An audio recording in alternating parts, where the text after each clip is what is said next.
लगता है ये बंदा रोमांस नहीं कर सकता? अरे सॉलिड रोमांटिक लड़कियां अभी भी बोल रही हैं। मैं तो बस जहाज छोड़ के सब चलाता एक्शन हूँ। डायरेक्ट कितना टाइम लिया इन्होंने हाँ करने के लिए? माने आराम से आपको मैं बाद में आया। ये पहले आ गए थे। मैं ये लेके आए उनको। अच्छा इन्होंने ही बोला। सख्त हिदायत होती है कि 80 के ऊपर जाएगा तो मनोज जी उसको उतार देंगे वहीं पे और वो खुद चला के चले जाएंगे। वो कैसे आएगा उसको? तो वो कैसे आएगा वो जान लेंगे। ये साहब की डिमांड ये थी कि आप सर ये मुझे एक बार में चाहिए, एक फ्लो में 6 साढ़े 6 पेज। मैं आपको बता दूं 3 महीने की लगातार रोज की मेहनत गई है उस मोनोलॉग में। ऐसे प्रोड्यूसर के आप ऐसे लग जाएंगे, साला प्रॉब्लम हो जाएगी तो पिक्चर नहीं बनती। आई थिंक डर का इसमें कोई बात नहीं, हम एक अच्छे इंटेंशन के साथ कहानी कह रहे हैं और महादेव हमारे साथ हैं। एक बात मैं यकीन से कहता हूँ, जिस दिन ये लोग भी फिल्म देखेंगे उस दिन ये लोग भी तारीफ करेंगे। अच्छा, फिल्म में अगर मनोज वाजपेयी होते हैं तो हिट कराने के लिए एक ही बंदा काफी है, लेकिन प्रमोशन के लिए 3 बंदे आए हैं, धांसू बंदे अलग अलग अपने फील्ड के, एंड चौथा बंदा मैं भी धांसू अपने फील्ड का। जी सर क्या है ये बंदा? सबसे पहले तो ये बताइए। ये लॉयर हैं सोलंकी साहब, जिनकी एक बूढ़ी माँ है, एक छोटा बच्चा है, पत्नी है नहीं। तो बड़े सीधे साधे ऑर्डिनरी से आदमी, रोज सुबह कोर्ट जाते हैं, कोर्ट से आते हैं। उनकी एक सीमित जिंदगी है उनकी, दोस्तों से मिलना, बातें करना, खाना खाना और फिर सो जाना, फिर सुबह कोर्ट जाना, इसी तरह से उनकी जिंदगी चल रही है। लेकिन अचानक एक दिन एक केस इनके गोद में आके गिरता है, और जबकि इन्होंने ये केस मांगा भी नहीं था, वो कहीं और से किसी ने इनका नाम बोल दिया और वो केस इनके पास आ गया। और प्रशासन भी चाहता है कि ये केस लड़े। इस केस में बहुत कठिनाइयां हैं, ये बेचारे बहुत सोचते समझते हैं, फिर ये केस लेते हैं और फिर इनकी यात्रा शुरू होती है, जहाँ पर ये पूरी जिंदगी, इनकी अपनी जिंदगी दांव पे लग जाती है, जहाँ पे इनका अपना करियर एज अ लॉयर, ये पूरा प्रोफेशन दांव पे लग जाता है। और एक छोटी बच्ची जिसके ऊपर अत्याचार हुआ है, जिसके ऊपर ये शारीरिक हमला हुआ है, वो लड़की को न्याय दिलाने में ये आदमी पूरी तरीके से लग जाते हैं। तो ये पूरा जो प्रोसेस है शुरू से लेके अंत तक का कोर्टरूम ड्रामा, ये बंदा है। और सोलंकी साहब वो ऑर्डिनरी आदमी हैं जिसकी जिंदगी घर से अपने काम तक और काम से घर तक सीमित है। सर आपने फिल्में जब से प्रोड्यूस करना शुरू किया, आप कुछ डिफरेंट प्रोड्यूस करते हैं, मतलब बनाते हैं तो ऐसा नहीं कि लव स्टोरी बना दी या ऐसा कुछ बना दे, इसका स्पेसिफिकली वो भी बना रहे हैं, बना रहे मैं नहीं हूँ। ऐसा क्यों?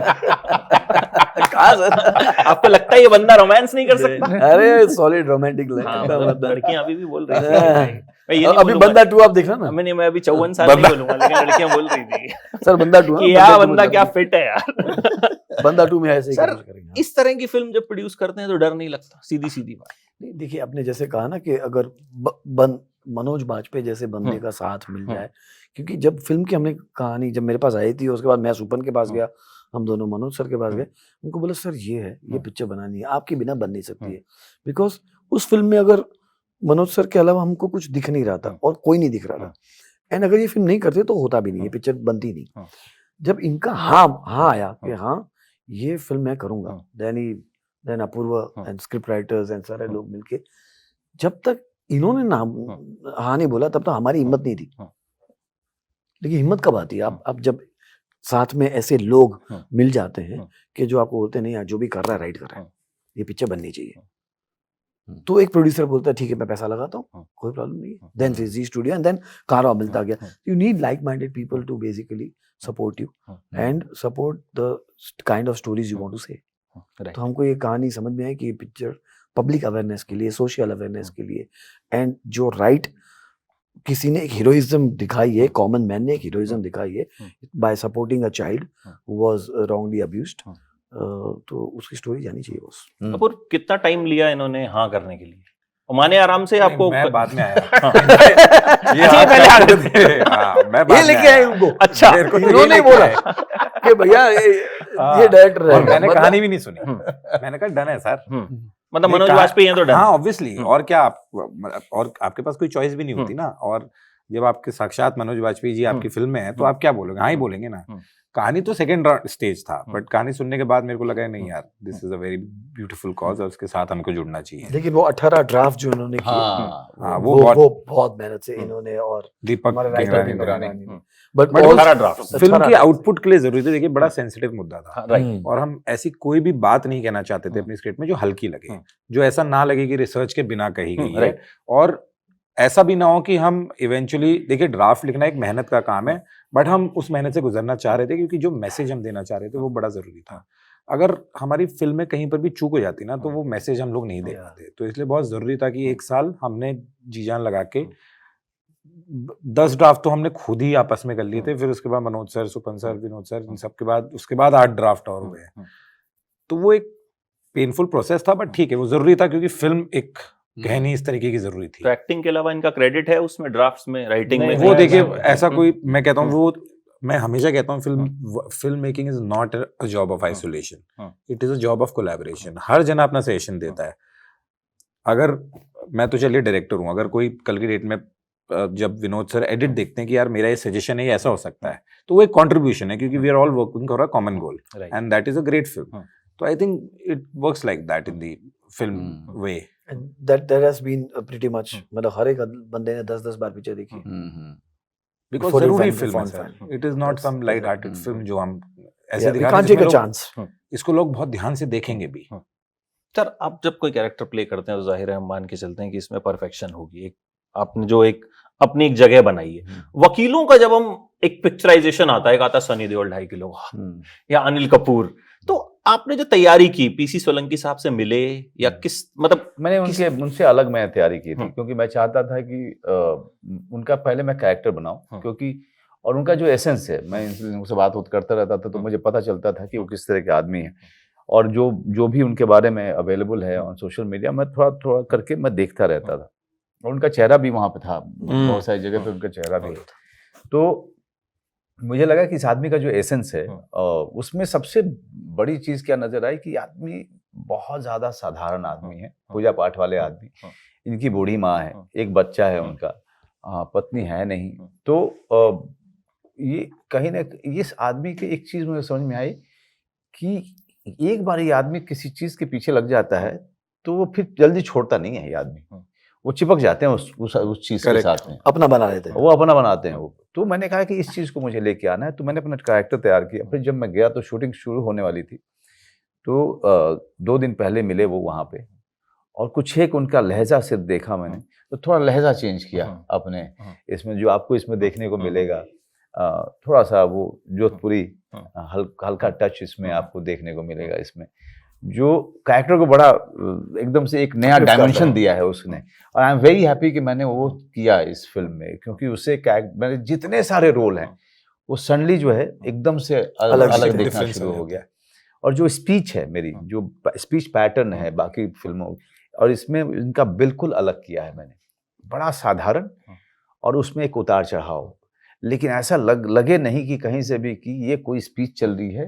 ये लगना चाहिए कि ये अदालत में एक बड़े आम से बातचीत होते बातचीत में कभी गर्मा गर्मी हो जाती है, कभी शांत हो जाती है। मेलोड्रामा नहीं है, मेलोड्रामा उस तरह का नहीं रखा है, और दो टॉप ह्यूमन है ना, ढाई वाला नहीं। music और पहली बार तो सर, lawyers भी तो लॉयर human पहली है बार ना। बने हैं। हाँ, Manoj ji first time lawyer बने। कोर्ट रूम ड्रामा पहली Courtroom बार drama किया। पहली बार किया। जी, स्कूटर चलाने में दिक्कत हुई या प्रैक्टिस किया? मैं तो अरे, ये बस तो जहाज छोड़ के सब चलाता एक्शन हूँ। डायरेक्टर भी हैं। अरे एक्शन डायरेक्टर भी डायरेक्ट किया है इन्होंने? नहीं वही Chase scooter sequence? Without VFX, without वो chase क्या वाला? बोलते हैं उसको, रोप को सर, वो जो लगाते हैं हाँ, सेफ्टी के नहीं लिए, वो सेफ्टी केबल वाला, तो उसके बिना सर चला रहे हैं फुल स्पीड नहीं, में। एक chase और मैं sequence ऐसे है। देख रहा हूँ अपने एसोसिएट के, इनसे बोल हल्के चला रहे हैं, थोड़ा सा शूट बाकी है अभी 30 दिन। क्योंकि कहीं लगभग देखो और प्रोड्यूसर के और पैसे जो है आगे। नहीं पर एक चेस सीक्वेंस था, and I am telling you boss, वो जिस, क्योंकि वो चलाने के साथ में एक्टिंग भी करनी थी। एक अभी पोस्टर आएगा सर वो, अब जब आप जी, कमाल एक्सपीरियंस, मतलब एक्चुअली ऐसा लगता है कि बंदा मतलब वो बंदा चला रहा है जिसने 60 के ऊपर कभी स्कूटर नहीं चलाया और उसको चेस करना है, सोचिए आप। अरे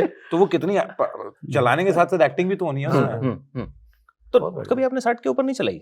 नहीं, मैं किरदार की बात कर रहा हूँ। अच्छा, किरदार की किरदार बात ने। ऐसे आपसे बात कर रहा हूँ। नहीं, मैं वैसे भी मैं तेज चलाने में यकीन नहीं रखता, और मैं आपके जो जितने सारे दर्शक हैं, मैं इनको कहना चाहता हूँ, मैं देखो गाड़ी चलाने का सारी गाड़ियां चलाता हूँ, सारे एक्शन मैंने गाड़ियों के साथ में अपनी जिंदगी में जितने भी है मैंने किए हैं। और रोड फिल्म में अगर आप देखेंगे तो पूरा सफारी जो मुझे वो मिली थी व्हीकल, और पीछे ट्रक चेस कर रहा है, और ट्रक मैं चला रहा था और आगे विवेक ओबरॉय अंतरा माली थे। लेकिन उस वाले शॉट में विवेक नहीं था, कोई एक्शन वाला चला रहा था, और मेरा काम था ट्रक से उसको मारना। मतलब एक्शन डायरेक्टर तक जो है बहुत चक्कर रह गया था कि कैसे इतने कमाल ढंग से ये आदमी स्पीड बढ़ाता है, इतना ही पुश करता है जितना कि चाहिए।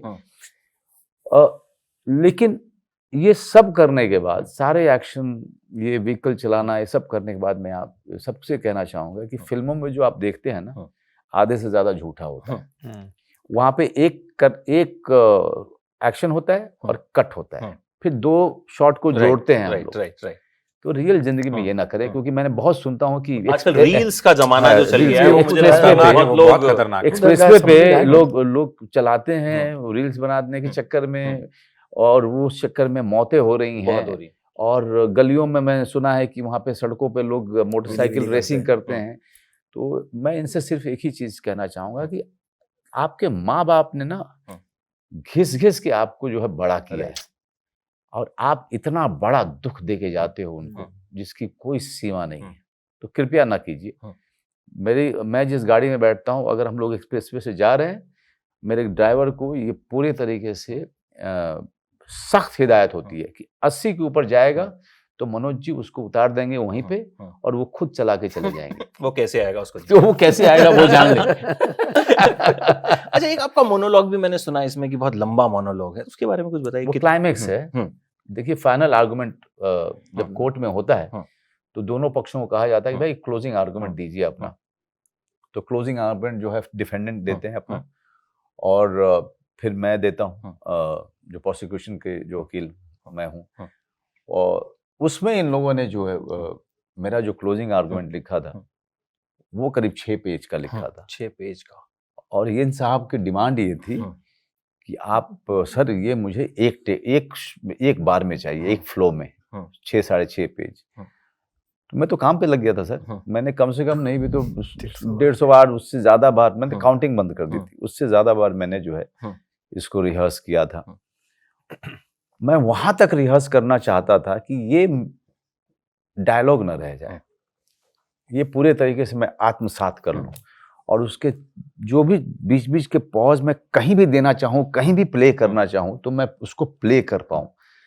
तो उसके लिए मुझे बहुत जरूरी था कि मैं उतनी बार उसको रिहर्सल कर लूं, ताकि मुझे ये डर ढूंढना पड़े कि इस लाइन की बात क्या आएगा। नहीं, अब मुझे ये ढूंढना था कि मैं इसको प्ले कैसे करूं, कहाँ रुक जाऊं, जहां किसी को पता नहीं है कि मैं रुक जाऊंगा।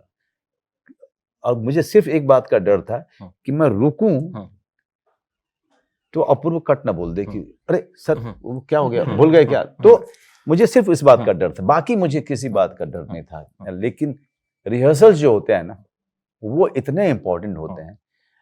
बहुत सारे एक्टर्स मैं देखता हूँ आजकल कहते हैं नहीं सर वो रिहर्सल नहीं करते हैं, थोड़ा सा ना वो थोड़ा रियल लगेगा।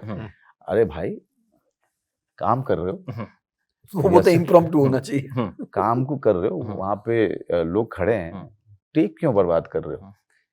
अगर रिहर्सल करके आपका क्राफ्ट इतना अच्छा होना चाहिए कि वो रियल लगे। आप ऐसा थोड़ी है कि मैं प्रैक्टिस नहीं करूंगा नहीं तो उसका रियलिज्म चला जाएगा। तो आपने सीखा क्या है फिर? सर 6 पेज आपने कहा एक टेक में, मतलब आपको मनोज वाजपेयी मिल गए तो आपको लगा नहीं कि आप ज्यादा चौड़े हो गए कि मतलब वो तो देखिए, मैं कह रहा हूँ कि जो 6 पेज है ना, वो हमारी कहानी का सार है एक्चुअली, और वो बड़ा इंपॉर्टेंट। जब आप फिल्म देखेंगे आपको, आप पकड़ लेंगे उसको कि अच्छा इसलिए इन्होंने इतना लंबा लिखा। दूसरी बात ये भी थी कि जिस तरीके का वो है उसके लिए जरूरी था वो एक मॉड्यूलेशन आना, क्योंकि मैं कहीं पर भी ब्रेक करता ना तो शायद सर का फ्लो टूट चुका होता, और फिर उसी मॉड्यूलेशन में उसको वापस से करना बड़ा मुश्किल हो जाता। तो मैंने सिर्फ एक ही रिक्वेस्ट करी थी सर से कि सर ये आप जो करना पड़े प्लीज, मेरी एक रिक्वेस्ट है, मैं एक ही फ्लो में चाहिए भले। और उसके आप यकीन नहीं मानेंगे 30 टेक हुए हैं उस दिन, 30 एंगल, मतलब अलग एंगल से। और उस दिन बहुत टायरिंग डे था, but eventually when you look at the climax you will know that कितनी मेहनत गई है। और मैं आपको बता दूं 3 महीने की लगातार रोज की मेहनत गई है उस मोनोलॉग में। इतना सीरियसली हमने उस मोनोलॉग को लिया है, क्योंकि उसका जो फाइनल जो मैसेज है वो हम चाहते थे उस मोनोलॉग के थ्रू जाए लोगों तक। एक लास्टली आप तीनों से सवाल, मैन वर्सेस गॉडमैन है। गॉडमैन कोई भी होता है, उसके फॉलोअर्स जरूर होते हैं, चाहे वो कैसा भी हो, सही हो गलत हो, क्योंकि हमारे देश में भक्त ज्यादा है, अंधभक्त मतलब उससे ज्यादा है। तो कहीं कोई डर कि जो फॉलोअर्स हैं कुछ बवाल करें या कुछ ऐसा, मतलब कोई दिमाग में कोई शंका? नहीं, मेरे तो नहीं है। देखिए, और दूसरी बात है कि जो बच्ची है जिसकी ये कहानी है, जब वो ही नहीं डरी, वो रोज आई 5 साल जोधपुर कोर्ट में, जब वही नहीं घबराई, तो उसी से हमें प्रेरणा लेनी चाहिए, उसी से हमें शक्ति मिलेगी।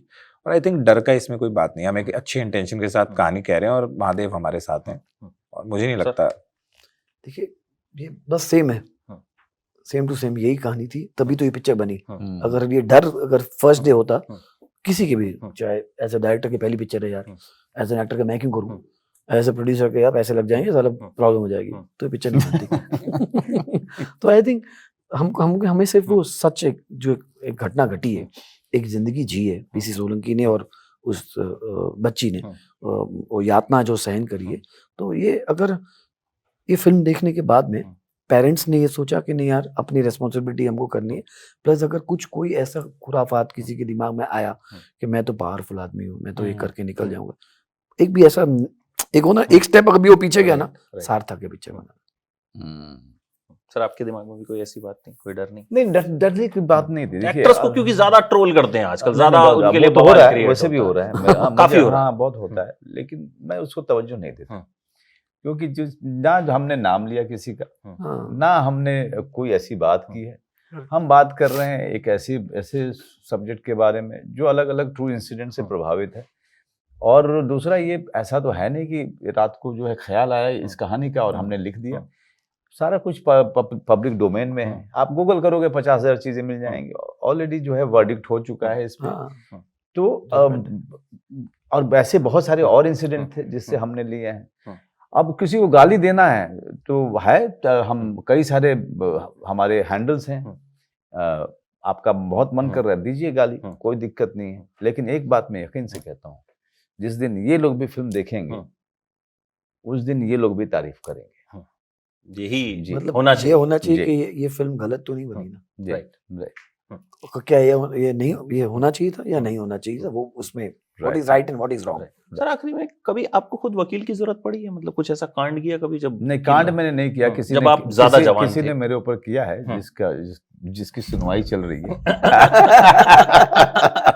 जैसा आपका सिनेमा मुझे बहुत डिफरेंट लगता है हमेशा, एंड आप तीनों का ही मतलब जो कंटेंट है that is very different and very promising. Thank you so much, thank you, उम्मीद करते हैं कि फिर से सर्वर जो है जाम हो जाएगा। थैंक यू, क्या बात है।